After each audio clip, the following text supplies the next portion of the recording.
to dragon training. Get in there! This is pretty cool. I am a Viking! Now who's with me?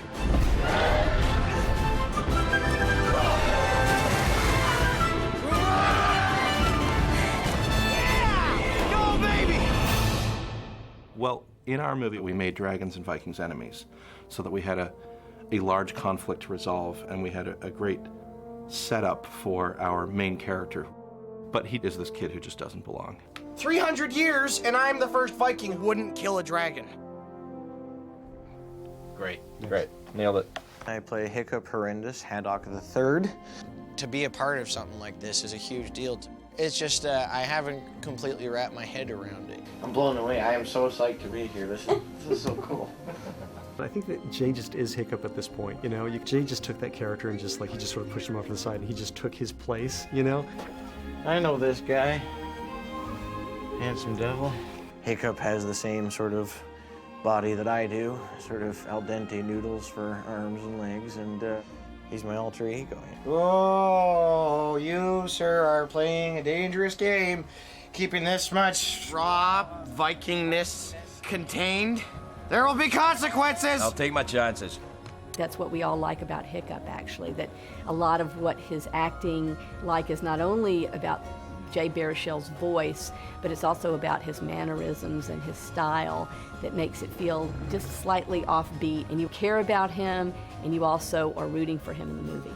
I can't stop myself. I see a dragon, I have to just kill it, you know? It's who I am, Dad. I was, fortunate enough to visit DreamWorks Animation, and it's impossible not to be moved and not to feel when you go there and you see the absolute army of people working on this movie. He looks so much cooler than I do. Seeing the final finished product of what Hiccup looks like, yeah, it was almost a goosebump moment. It's exactly how I imagined it when I recorded it. It really is. It's really cool. I have a great deal of affinity for him. Ow! Yeah, I love that guy. This isn't a joke, Hiccup. Why can't you follow the simplest orders? If you actually see the character of Stoic and you look at Hiccup, I think you can see why Hiccup is so intimidated by his father. I'll take care of this. I'm very fortunate in that I played a Viking before. I feel like half my career has led me to playing a role like this. No matter how this ends, it ends today!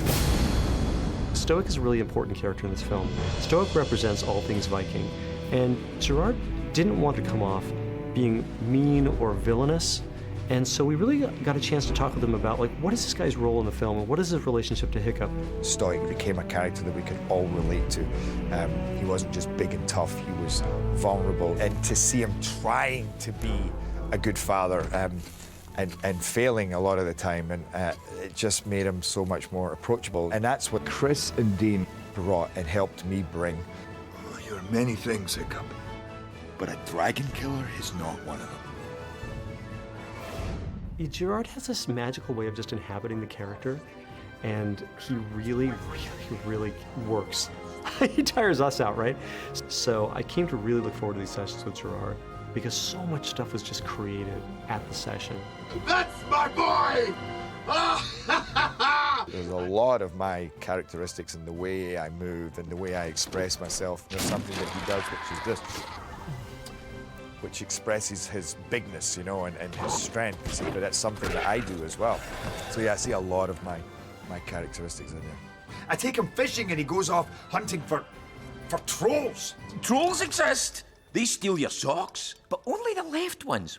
What's with that? Gobber is played by my fellow Scotsman, Craig Ferguson, who Gobber is very, very funny, very sarcastic. Hiccup, if you want to get out there and fight a dragon, you need to stop all of this. But you just pointed to all of me. Yes, that's it.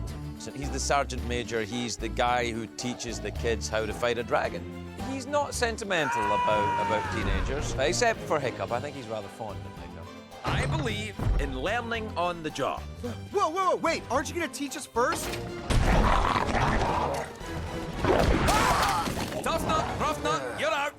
Craig, can take a very dark situation and phrase it in such a way that that there is a comic punchline to it, always. I mean, he does that in his own comedy, but what he's brought to Gobber is this seasoned character who's seen it all, who's lost limbs, you know, but he doesn't begrudge anyone, and he doesn't dwell on any of it. Well, the main thing is you lost your first boot. You're on your way. To see your voice come out of someone, an animated character, is a fascinating thing to see. Does he look more like me than he used to, or do I look more like him than I used to? We haven't changed him.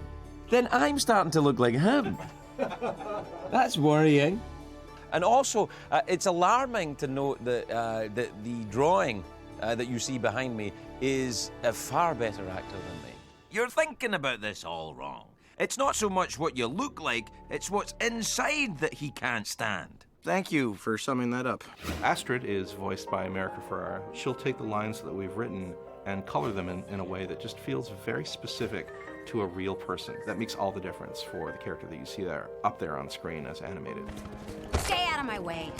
I'm winning this thing. The studio had been interested in having America Ferrara do a role here at DreamWorks for a while, and we were had been looking for the right thing. When they told me about How to Train Your Dragon, I went out and got the book, and it was just seemed like a really fantastic, exciting world to be a part of, and a fun character to get to play.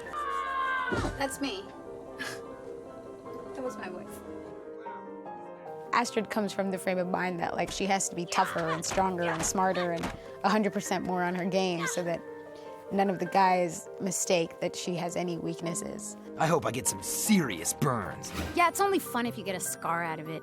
The nice thing about America, she has a strong voice, but she also has a lot of heart in her voice. So even though she's tough on Hiccup in the beginning, there's a warmth to her that I think makes her sympathetic. And I think America does that so nicely.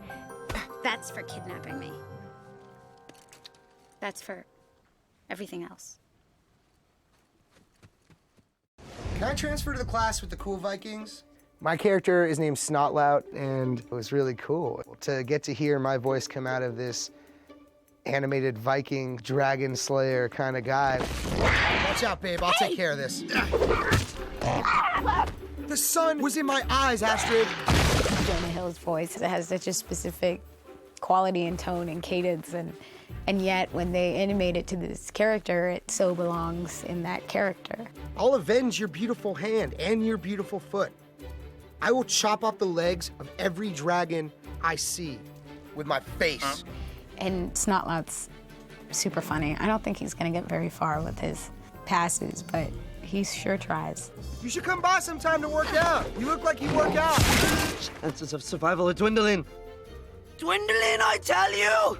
First time we heard Christopher Mintz-Plasse' voice, we immediately thought of Fish Legs. I'm okay! That's okay! Fish Legs is this giant character, but absolutely needed something to contrast with that. And Christopher has this terrific, very squeaky, small voice. He's sort of a dragon geek. Oh, look, it's making lava in its belly.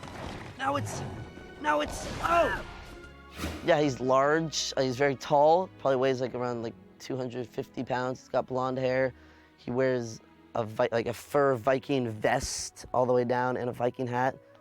So I guess he's 100% exactly like me. No attacks tonight. Study up. Wait, you mean Reed? While we're still alive? Roughnet and Toughnet are played by T.J. Miller and Kristen Wiig. And from the outset, we knew that these two should be feuding brother and sisters. So I think that that Kristen and TJ took that on very well. Get your own blind spot. How about I give you one?